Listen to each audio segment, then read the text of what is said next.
देखो, आज का हमारा टॉपिक है sale of assets used for scientific research. मतलब कि जो साइंटिफिक रिसर्च है उसमें जो एसेट्स यूज़ किए जाते हैं, अगर हम उनको सेल करते हैं तो उसका क्या प्रोसीजर रहेगा। ठीक है, डिड यू नो, क्या आप जानते हैं, if you sell an asset used for scientific research tax rules are different. अगर आप साइंटिफिक रिसर्च के एसेट्स को सेल करते हैं, जो टैक्स के रूल्स होते हैं वो क्या होते हैं, वो डिफरेंट होते हैं।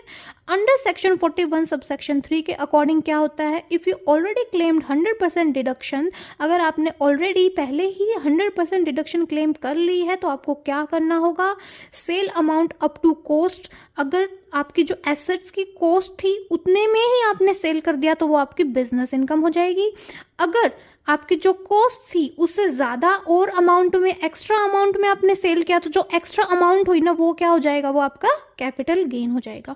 एक एग्जाम्पल के थ्रू हम समझते हैं, जैसे कि एसेट्स की कॉस्ट कितनी थी, ₹1,00,000 थी, आपने सोल्ड कितने में कर दिया, ₹1,20,000 में आपने सेल कर दिया।